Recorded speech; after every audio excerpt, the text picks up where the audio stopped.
முஸ்லிம்களை குறிவைத்தே இந்த பொது உரிமையியல் சட்டம் கொண்டு வருவதற்கான முயற்சி நடக்கிறது. காங்கிரஸ் ஆட்சியாக இருந்தால் இதை செய்ய மாட்டார்கள். மோடி ஆட்சியினுடைய மூல முழக்கமே இதுதான். எனக்கு முன்னாலே பேசியவர்கள் எல்லாம் சொன்னார்கள், மோடி திருமணமாகி 30 ஆண்டுகளாக மனைவியை தனித்து விட்டுவிட்டு அவள் வெளியேறவும் முடியாமல் உள்ளே இருக்கவும் முடியாமல் ஒரு தவிப்பான நிலையில் அவருடைய குடும்பத்தை வைத்துக் கொண்டு இஸ்லாமிய பெண்களின் உரிமையை காக்க புறப்பட்டிருக்கிறார் மோடி என்பது மிகவும் வியப்பான ஒன்றுதான்.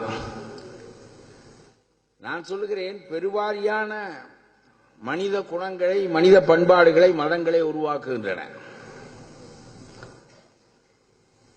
ஆகவே நாம் எந்த அமைப்பின் வழியாக, people inherit religion and politics என்று சொல்வார்கள், நாம் எந்த அமைப்பில் பழக்கப்படுத்தப்பட்டிருக்கின்றோமோ அதற்கேற்ற பண்பாடுகள் நமக்கு உருவாக்கப்படும்.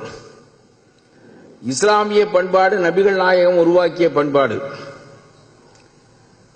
உலகத்தில் 1/3 பகுதி மக்களை இஸ்லாமியர்களாக ஆக்கக்கூடிய அளவிற்கு அந்த கொள்கை வல்லமை வாய்ந்ததாக இருக்கிறது என்பதே அந்த கொள்கையினுடைய சிறப்பை காட்டுகிறது.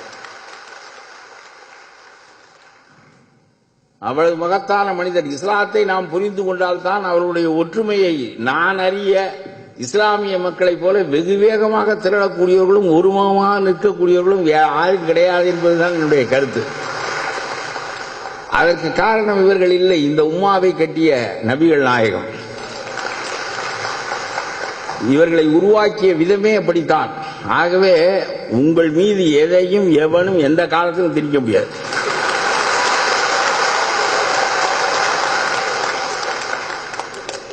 நீங்களும் உங்களை நினைத்தபடியெல்லாம் மாற்றிக்கொள்ளவும் முடியாது. எல்லாவற்றையும் வகுத்து அமைத்துவிட்டு சென்றிருக்கிறார் நபிகள் நாயகம். தன்னை சுருக்கி கொண்டு அல்லாவை பெருக்கியவர் நபிகள் நாயகம். இதுபோல ஒரு மத போதகரை நான் என்னுடைய வாழ்நாளில் நான் அறிந்த மத போதகர்களில் ஒருவரும் இல்லை. பெரும்பான்மையான மத போதகர்கள் கடைசியில் கடவுளாக ஆகிவிடுவார்கள்.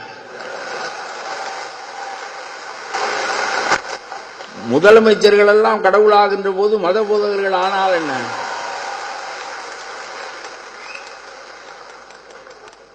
ஆகவே ஆனால் அதை மறுத்தார் நபிகள் நாயகம் என்பதுதான் வியப்பு. நபிகள் நாயகம் இறந்து போகின்றார். ஒரு நாள் ஒரு 60 வயதை ஒட்டி இன்னும் வயது வாழலாம் என்கின்ற நிலையில் அவர் இறந்து போகிறார்.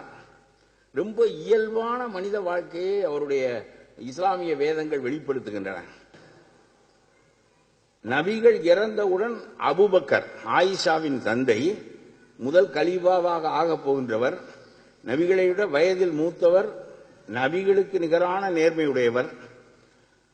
அந்த அபூபக்கர் இந்த செய்தியை, அவருடைய முதல் சீடர் அபூபக்கர் இந்த செய்தியை உலகத்திற்கு அறிவிக்கப் போகிறார்.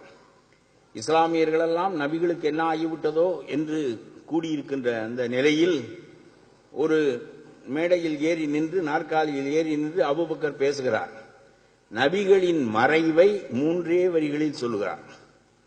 உலகத்தில் இவ்வளவு மகத்தான மனிதனுடைய இறப்பு என்பது பல மணி நேரங்கள் பேசப்பட்டு, புகழப்பட்டு, பாராட்டப்பட்டு, அழுகை உப்பாரிகளுக்கு இடையே இவையெல்லாம் நடந்துதான் நான் பார்த்திருக்கிறேன். ஆனால் 3 வரிகளில் அந்த இறப்பு செய்தி தெரிவிக்கப்படுகிறது. முதல் வரியிலே சொல்லுகிறார், இதற்கு நிகரான ஒரு கவிதையை நான் படித்ததில்லை. நபிகள் இறந்து விட்டார், முகமது இறந்து விட்டார். அவர் நபிகள் என்று கூட சொல்லவில்லை. முகமது இறந்து விட்டார், அல்லாஹ் இறப்பற்றவர், ஆகவே அல்லாவே வணக்கத்திற்குரியவன். அவ்வளவுதான், முடிஞ்சுக்கே அறிவிட்டார்.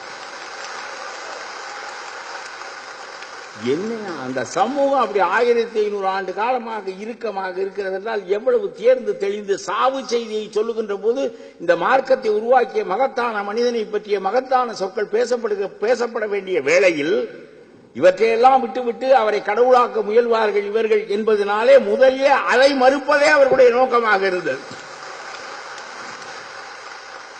நபிகளின் பெருமையை பின்னால் வருகிறவர்கள் உணர்ந்து பேசிக் கொள்ளட்டும், இப்பொழுது உடனடியாக அவரை கடவுளாக ஆக்காமல் காப்பதுதான் நோக்கம் என்று கருதி எடுத்த உடனே சொல்லுகிறார், நபிகள் இறந்து விட்டார் என்ற நிகழ்வு அறிவிக்கப்படுகிறது.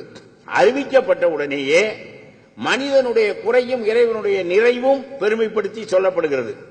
நபிகள் இறந்து விட்டார் மனிதர் என்கின்ற காரணத்தினால், அல்லாஹ் இறப்பற்றவர், அவன் இறைவன் என்கின்ற காரணத்தினால். ஆகவே வணக்கத்திற்குரியவர் நபிகள் இல்லை, அல்லாஹ்தான் என்கின்ற கொள்கையை நம்முடைய அபூபக்கருக்கு கற்பித்தவரும் நபிகள் தான். இது அபூபக்கருடைய சிந்தனை இல்லை. இப்படித்தான் இருக்க வேண்டும், தன்னுடைய சமாதி வணங்கப்படக்கூடாது. ஒரு மனிதனாக, கடவுளுடைய கருவியாக, நபிகளாக நான் வந்தவனே தவிர என்னுடைய சிந்தனைகள் அல்ல, என்னுடைய பெருமைகள் அல்ல என்று தன்னை சாதாரணமாக சுருக்கி கொண்டார். அல்லாஹ்வின் முன்னால் தன்னை சிறு கருவியாக ஆக்கி கொண்டு சுருக்கி கொண்ட பெருமைக்குரிய ஒரு பெரிய போதகர் அவர்தான். கடவுளை மிகப்பெரிய அளவிற்கு கொண்டாடுகின்ற சமூகமும் அதுதான். எல்லாரும் இறை நம்பிக்கை உடையவர்கள் தான், நானும் இறை நம்பிக்கை உடையவன் தான். ஆனாலும் கூட இறைவனின் பேராலே அருளால் அளவற்ற அருளாளனும் நிகரற்ற பெருந்தகையுமான அல்லாஹ்வின் பேரால் எதையும் தொடங்குங்கள் என்று உங்களுடைய குர்ஆன் தொடங்குகிறதே, இதை நீங்கள் அளவற்ற அருளாளனின் பேரால் தான் எல்லா செயலையும் நீங்கள் செய்வீர்கள் என்றால், உயிருக்கு போராடுகின்ற ஒருவனை காப்பாற்றுவதை அல்லாஹ்வின் பெயரால் செய்ய முடியும், ஒருவனுடைய உயிரை எடுக்கின்ற பணியை அல்லாஹ்வின் பெயரால் செய்ய முடியாது. ஆகவே அல்லாஹ்வின் பெயரால் தொடங்குவது என்று ஆகிவிட்டால் பிறகு பிழை செய்வதற்கு வேலையே இல்லை. எப்படி ஒரு முதல் வரி அதுவே உங்களை பிடித்து ஒரு உலுக்கு உலுக்கிவிடும். அவ்வளவு எனக்கு ரொம்ப இஸ்லாத்தில் பிடித்தது ஒன்று உண்டு. ஒரு அண்ணாமலை என்கின்ற இளைஞன் உண்ணாமலை என்கின்ற பெண்ணை காதலிக்கிறான் என்று வைத்துக் கொள்ளுங்கள். அவன் எப்படி பேசுவான் என்றால், உண்ணாமலை, நாளை மாலை, நாளை இரவு உன்னை கூட்டிக் கொண்டு நான் ஓடுவேன். நாளை மறுநாள் எங்காவது ஒரு இடத்தில் திருமணம் செய்து கொள்ளலாம். உன்னை நான் காதலிப்பதையோ மணப்பதையோ உலகத்தில் யாராலும் மறிக்க முடியாது. கடல் சீறினாலும் கொந்தளித்தாலும், பூகம்பம் ஏற்பட்டாலும், எரிமலை வெடித்தாலும், நாளை உன்னை கைப்பிடிப்பேன், நாம் இருவரும் சேர்ந்து ஓடப்போகிறோம், நாளை மறுநாள் நமக்கு திருமணம் என்று அண்ணாமலை உண்ணாமலையிடம் சொல்லுவான். இதே காரியத்தை அப்துல் காதர் செய்கிறான் என்று வைத்துக் கொள்ளுங்கள். அவன் பாத்திமாவிடம் எப்படி பேசுவான் என்றால், பாத்திமா, நாளை மாலை நான் உன்னை இன்ஷா அல்லாஹ் உன்னை கைப்பிடிப்பேன்.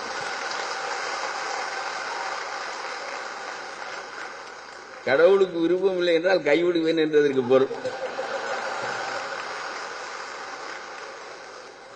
கடவுளுக்கு விருப்பம் இல்லை என்றால் நீ என்ன பெரிதா, கடவுள் எனக்கு வழிகாட்டுகின்றவன், அவனே ஒப்புக்கொள்ளவில்லை என்றால் தொலை என்று விட்டு போக வேண்டியதான். எந்த ஒரு காரியத்தை சொன்னாலும் இன்ஷா அல்லாஹ் என்று இடையறாமல் சொல்லிக்கொண்டே இருப்பார்கள்.